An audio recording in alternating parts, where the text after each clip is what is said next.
الشيطان الرجيم بسم الله الرحمن الرحيم والسماء ذات الرجع والأرض ذات الصدع إنه لقول فصل وما هو بالهزل إنهم يكيدون كيدا وأكيد كيدا فمهل الكافرين أمهلهم رويدا صدق اللہ العظیم۔ دوستو، یہ سورہ طارق کی آیت نمبر 11 سے ختم سورت آیت نمبر 17 تک پڑھی گئی۔ کل آپ کے سامنے ایک بات آئی تھی کہ انسان کا باعث بعد الموت ہونا حق ہے، اور جس دن یہ باعث بعد الموت ہوگا اس دن انسان کے دل کے چھپے ہوئے راز اور بھید سب اللہ پاک کے سامنے ظاہر ہو جائیں گے۔ تو ظاہر ہو جانے کے بعد اب جو جرم ہے اس جرم کی سزا انسان کو ملنی ہے۔ تو قرآن نے کہا تھا کہ سزا کے ملنے میں انسان کو نہ کوئی سزا سے دوسرا روک سکتا ہے اور نہ سزا کو انسان خود اپنی طاقت سے دفاع کر سکتا ہے، یعنی خود بھی طاقت نہیں ہوگی اور دوسرے بھی اس کی مدد نہیں کر سکیں گے۔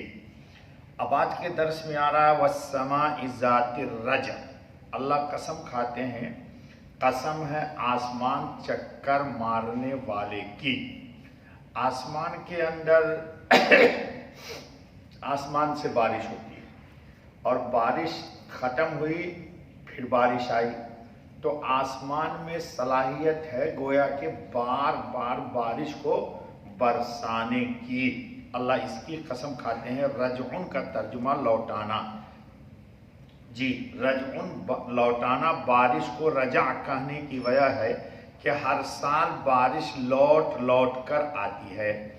آسمان صاحب رجع ہے، یعنی آسمان کے جس حصے سے ستارے حرکت شروع کرتے ہیں 24 گھنٹہ میں یا ایک مہینہ میں یا سال بھر میں اسی مقام پر آ جاتے ہیں جہاں سے ستارے شروع کیے، چکر کاٹ کے یا تو 24 گھنٹے میں یا ایک مہینے میں یا سال بھر میں وہ ستارے وہیں واپس آتے ہیں۔ اللہ نے اس کی قسم کھائی، کیوں کھائی وہ آ رہی ہے۔ وَالْأَرْضِ ذَاتِ الصَّدْعِ، اور زمین میں اگانے کی صلاحیت ہے، یعنی اس میں سے پھوٹ نکلتے ہیں کھیتی اور درخت۔ وَالْأَرْضِ ذَاتِ الصَّدْعِ، اور زمین پھوٹ نکلنے والی کی۔ کیا؟ إِنَّهُ لَقَوْلٌ فَصْلٌ، بے شک یہ بات ہے دو ٹوک۔ کیا دو ٹوک بات ہے؟ اللہ نے کہا تھا إِنَّهُ عَلَى رَجْعِهِ لَقَادِرٌ۔ دیکھیے حدیث میں ہے کہ حضرت خاتم النبیین محمد الرسول اللہ صلی اللہ علیہ وسلم جب تہجد کی نماز میں اٹھتے تھے، اللہ ہمیں بھی توفیق دے، تو آپ صلی اللہ علیہ وسلم ایک دعا پڑھتے تھے۔ اس دعا میں اللہم انک انت الحق وقولک الحق ووعدک الحق ولقاؤک حق والجنت حق والنار حق والساعت حق۔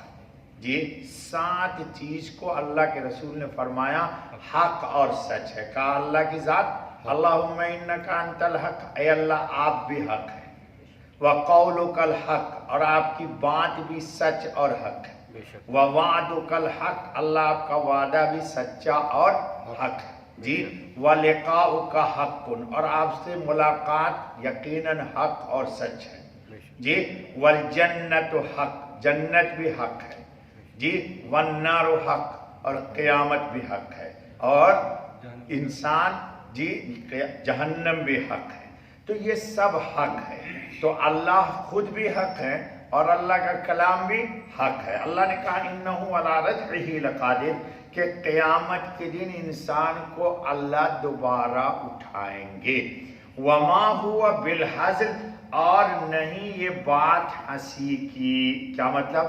لوگ جو ہنسی مذاق میں اڑا دیتے ہیں قیامت کی باتوں کو، اللہ کہتے ہیں ایسا نہیں ہے۔ قرآن کی باتیں حق ہیں، یعنی قرآن اور جو کچھ وہ معاد یعنی آخرت کے متعلق بیان کرتا ہے کوئی ہنسی مذاق کی بات نہیں، بلکہ حق و باطل اور صدق و کذب کا دو ٹوک فیصلہ ہے، اور لا ریب وہ سچا کلام اور ایک طے شدہ معاملہ کی خبر دینے والا ہے قرآن کہ انہم علی رجعہ لقادر، جو یقیناً پیش آ کر رہے گا۔ قسم کو اس مضمون سے یہ مناسبت ہوئی کہ قرآن آسمان سے آتا ہے، اس لیے قرآن نے آسمان کی قسم کھائی، اور جس میں قابلیت ہو مالا مال کر دیتا ہے۔ آسمان سے بارش ہوئی، زمین میں جتنی صلاحیت ہے پانی کو جذب بھی کرتی ہے اور ہریالی بھی اگا دیتی۔ اللہ کہتے ہیں قرآن اللہ کا کلام ہے، آسمان سے آیا ہے، جس مومن کے انسان کے دل میں جتنے قرآن کے نور کو جذب کرنے کی صلاحیت ہے اتنے ہی اس سے خیر کا وجود ہوگا۔ اللہ ہمارے دل کی زمین کو قرآن کے نور کے قبول کرنے کی صلاحیت پیدا کرے۔ باتوں میں تو ہر شخص کے پاس ہے یہ جواب کہ ہمارے دل میں صلاحیت ہے، لیکن قرآن کے نہیں، یعنی جو قرآن نے جن چیزوں سے روکا اس نے رکنے میں یہ کتنا ہے، قرآن نے جو کرنے کو کہا یہ کتنا کرتا ہے۔ قرآن نے کہا کہ سینہ کو کینہ سے، حسد سے، غرور سے، تکبر سے اور دنیا بھر کے اعمال خبیثہ سے پاک رکھو۔ اللہ کا قرآن پاک ہے، پاک دل ہوگا تو قرآن کا پاک نور اس میں داخل ہوگا۔ لڑنے سے یہ نہیں آئے گا، کہنے سے نہیں آئے گا۔ اللہ کو معلوم ہے کہ کس کے دل میں کتنی اللہ کی عظمت ہے، اللہ کے حکم کو کتنا مانتا ہے، اللہ کے حکم کے سامنے کتنا وہ سر تسلیم خم کرتا ہے۔ جیسے بارش آسمان کی طرف سے آتی ہے اور عمدہ زمین کو فیضیاب کرتی ہے، نیز قیامت میں ایک غیبی بارش ہوگی جس سے مردے زندہ ہو جائیں گے، جس طرح یہاں بارش کا پانی گرنے سے مردہ اور بے جان زمین سرسبز ہو کر لہلہانے لگتی ہے۔ قیامت کا دن آئے گا تو بارش ہوگی اور سارے مردے قبر سے اٹھ کر کے باہر آ جائیں گے۔ وقت ہے کہ ختم ہو گئے؟ 2 منٹ ہے۔ انہم یکیدون کیدا، البتہ وہ لگے ہوئے ہیں ایک داؤ کرنے میں، وَأَكِيدُ قَيْدًا، اب میں لگا ہوا ہوں ایک داؤ کرنے میں۔ یعنی کیا مطلب؟ وہ لوگ جو قرآن پہ ایمان نہیں لاتے تو وہ لوگ کوشش میں ہیں کہ قرآن کی باتیں نہ چل سکیں۔ اللہ کہتے ہیں وہ بھی داؤ میں ہے اور ہم بھی داؤ میں ہیں۔ ظاہر سی بات ہے اللہ کا مقابلہ کون کرے گا؟ چنانچہ حضرت خاتم النبی صلی اللہ علیہ وسلم یتیم ہے، قرآن لے کر کے آئے، اس زمانے کے بے ایمانوں نے بڑی مخالفت کی، وہ سب جہنم رسید ہو گئے۔ اس وقت پوری دنیا کی آبادی میں پہلے نمبر پر وہ لوگ ہیں جو حضور صلی اللہ علیہ وسلم پر ایمان لاتے ہیں۔ جی پہلے نمبر پر مسلمان نہیں تھے، سر پوری دنیا کی تاریخ میں پہلے نمبر پر محمد الرسول اللہ پہ ایمان لانے والے لوگ ہیں۔ تو اللہ کہتے ہیں فَمَهِّلِ الْكَافِرِينَ أَمْهِلْهُمْ رُوَيْدًا، سو ڈھیل دے منکروں کو، ڈھیل دے ان کو تھوڑے دنوں تک۔ کیا مطلب؟ اللہ کی تدبیر کامیاب ہوگی، یعنی منکرین داؤ پیچ کرتے رہتے ہیں کہ شکوک و شبہات ڈال کر یا اور کسی تدبیر سے حق کو ابھرنے اور پھیلنے نہ دیں، اور میری تدبیر لطیف یعنی باریک بھی جس کا انہیں احساس نہیں، اندر اندر کام کر رہی ہے کہ ان کے تمام مکر و قید کا جال توڑ پھوڑ کر رکھ دیا جائے اور ان کے سب داؤ پیچ انہی کی طرف واپس کیے جائیں۔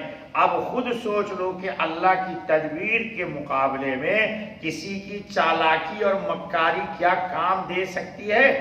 لا محالہ یہ لوگ ناکام اور خائب و خاسر ہو کر رہیں گے، اس لیے مناسب ہے کہ آپ ان کی سزا دہی میں جلدی نہ کرے۔ مسلمان چاہتا ہے اللہ جلدی کرے، اللہ تھوڑے نہ اجلت باز ہے، اللہ نے قیامت تک دنیا کو رکھنا ہے باقی، اور ان کی حرکات شنیعہ سے گھبرا کر بد دعا نہ فرمائے۔ اللہ کے رسول کو اللہ کہے کہ آپ گھبرائیے بھی مت، ان کو میں پکڑوں گا، آپ دعا بھی مت، بد دعا بھی مت کیجئے، اور ان کے مرنے کی جلدی بھی نہ مچائیے کہ اگر مار دوں گا تو قیامت تک دنیا کیسے رہے گی؟ لوگ دیکھو اللہ تعالیٰ گڑ بتا رہے ہیں، مسلمان کہتے جلدی ہلاک ہونی چاہیے، نہ فرما بلکہ تھوڑے دن ڈھیل دیں، پھر دیکھیں نتیجہ کیا ہوتا ہے۔ ٹھیک ہے، اللہ پاک ہم سب کو قرآن پر یقین عطا فرمائے۔